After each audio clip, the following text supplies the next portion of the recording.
Kashimo versus Yuta, who wins? In Jujutsu Kaisen scaling, it's always so boring to talk about 1 and 2. Gojo and Sukuna are so obvious, but when it comes to deciding the third strongest in the series, this seems to be the best conversation. And I gotta be honest, these recent few chapters have made it really obvious that it's one of two characters. It's either Kashimo in his final Ember Beast form, or the current Yuta. And now, as of chapter 249, we've finally seen Yuta's domain. I feel like it's the perfect time to have a conversation on how strong Yuta is compared to Kashimo, and who's the third strongest in canon. And without further ado, I've got the #1 Yuta defender on TikTok, PadrinoGoat here to talk about Yuta. James, thanks for having me on. I am very excited to talk about Yuta. Let's get into it.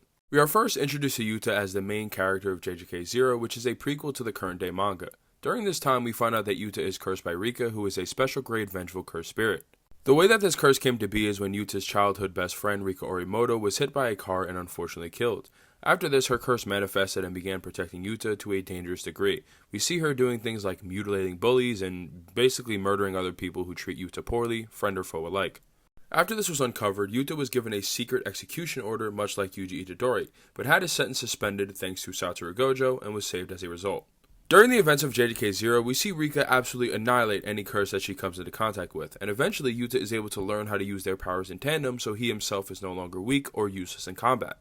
We see this fully take form in their battle against special grade sorcerer Suguru Geto, who is one of the most imposing characters in the entire series.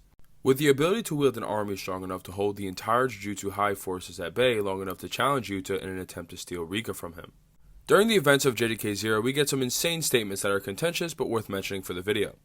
The first one is after Rika first manifests fully on Yuta's first mission. After these events, Gojo is being scolded by the higher-ups when he informs them that he would have risked his life to prevent Rika from going on a rampage.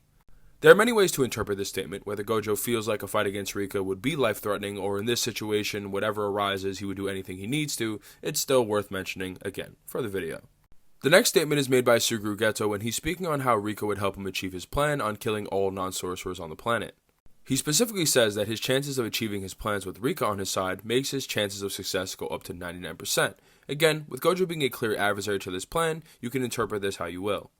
My personal opinion is that Gojo is far stronger than both Yuta and Rika based on his feats against Sukuna, but again, I still think these things are worth at least mentioning so you can come to your own conclusion. During his battle with Suguru Geto, it is revealed that Yuta's curse technique is copy when he's able to copy Inumaki's cursed speech to obliterate many cursed spirits wielded by Suguru Geto. Then, by using a binding vow with Rika and using the technique that we've dubbed Love Beam, he's able to defeat Suguru Geto and pretty much all of his curses since he used his curse maximum, Uzumaki. After the events of JJK 0, Yuta loses access to Rika and goes to Africa to train with Miguel to regain his lost powers and do research on the rope that Miguel used against Gojo, believing it would one day come in handy. The next big Yuta statement comes by Gojo in chapter 11 of the main manga. This chapter takes place after Yuji dies, and Gojo is explaining to Ichiji that Yuji had the potential to be as good as him one day. When making this statement, he also includes Yuta and Hikari in the same breath, saying that they also have the potential to be as good as Gojo. Then moving on to Shibuya, we actually find out that Gojo went to Yuta specifically and asked him to look after his students if anything were to happen to him. In chapter 90, Gojo gets sealed by Kenjaku, but before that, Kenjaku remarks that Gojo is too strong for his plan to continue without any interruptions. Gojo implies that the case is the same for Yuta. Kenjaku takes this as Gojo saying Yuta can replace Gojo in the modern era as the strongest, which he disagrees with. But Gojo's opinion is worth something in my opinion. The next time we see Yuta is in an arc that we call the Yuji Extermination arc. When he first makes his entrance, his cursed energy surges on the battlefield with people mistaking his cursed energy for Gojo. That's how powerful it is. He then proceeds to fight Yuji Itadori and is able to display physical dominance over him for a majority of the fight. During this fight, it is revealed to us that Yuta has higher cursed energy reserves than even Satoru Gojo, and uses that to supplement his physicals, which on their own are kind of average. In this battle, it is revealed to us that Yuta still has access to Rika, who was so powerful that even partially manifested, was able to restrain Yuji long enough for Yuta to land the killing blow. After this arc, Yuta has a major battle in the Culling games, going to the most troubled colony which hosts sorcerers like Uru Takako, Ryu Ishigori, and Druve. During his brief battle with Druve, we see Yuta is able to kill him easily in his base form. After this, we get a statement from the narrator implying again Yuta's stature in the verse. There are varying translations for this particular statement, whether it explicitly calls him Gojo's number 2, or he's number 2 in supernatural abilities or unusual abilities. All of them are consistent with Yuta's treatment as a number 2 in the modern era. During his three-way battle with Uro and Ishigori, we get many great feats and new abilities from Yuta. We see that he is not only able to copy Druve's curse technique, but also Uro's, which allows him to manipulate the sky as a surface. Before the battle truly begins, we learn that Ishigori boasts the highest curse energy output out of all the Culling Games players. The reason why this is important is because this would include characters like Jackpot Hikari and Kashimo. During this battle, it is revealed to us that at his maximum, Yuta's curse energy output is only slightly inferior to Ishigori's. This is just more proof that Yuta is a heavyweight in more than one ways, in terms of power, in terms of abilities, all that good stuff. There are other impressive statements following this, like Kenjaku saying Yuta leads the Jujutsu High Force and delegates characters like Hikari and Maki to the others. Or before Kenjaku fights Takaba, when he's talking to that guy who can blow himself up, he calls Yuta the number 2. Depending on the translation, it can be argued to be talking about curse energy amount or an actual title, but the real impressive stuffs come with chapter 249. In chapter 249, Yuta arrives on the battlefield to face the King of Curses, Ryomen Sukuna. After a brief hand-to-hand fight, Yuta drags Sukuna into his domain expansion, and we find out that Yuta has access to all of his copy curse techniques inside of the domain, and can imbue them into the domain to get a guaranteed hit effect. We see him use this with Uro's curse technique, and he lands Thin Icebreaker, which is able to do damage to Sukuna and even make him bleed.